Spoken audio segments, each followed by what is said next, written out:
Hello, my name is Nigel Perry. I'm the Chief Audiologist at the County Hospital and I specialise with the dizzy patients. Well, that's what my interest is. I spend most of my time doing hearing aids. The biggest change for the NHS, I suppose, came in the year 2000. From 1999 onwards, there was an MHAS project, a modernisation of hearing aid services. This was to roll out digital hearing aids on the NHS. The first waves came in 10 sponsored sites, well 11 sponsored sites in the end, and further waves had less and less money. Hereford unfortunately was in the last wave, so by the time I got to Hereford in 2004 we got 2,000 people on a waiting list waiting to be seen by just 2 audiologists, which was quite hard work. I could go on, rant on about that one. There have been many stories over the years of what happens in a soundproof room, but I suppose the recent funny one for me was when a patient came in and she told me that it was her husband that mumbles, which is quite a common conversation that we have, at which point as an audiologist you tend to recognise that the high frequencies have gone, and so I lectured her on how her high frequencies are likely to have gone. We tested her and sure enough she had got a high frequency loss. She left here and went over to meet her husband, sad that she'd got to have a hearing aid.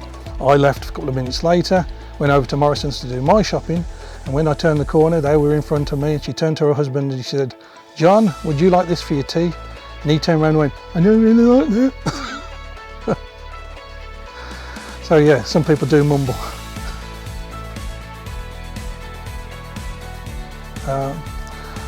Having started in the NHS in 1984, which if you calculate out is actually more towards 39 years, I think my greatest achievement, having had the grandad clause and teaching many students who came in with a degree after me, I went back in 2010, sponsored by the Trust, to go and do a degree in audiology, which I managed to do my Masters down at Bristol, and having passed with only 5 out of the 20 people that started, I think that's pretty much my greatest achievement.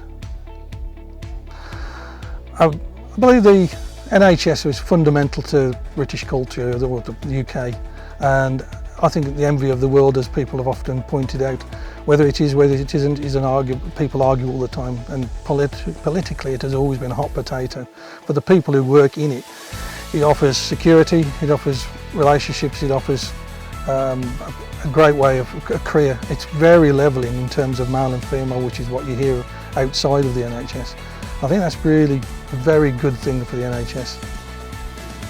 Congratulations to everybody having achieved the 35 years and more. It's been hard work and we've seen a lot of changes, and I'm sure we're going to see a lot more with the pension changes. We're going to be here a lot longer.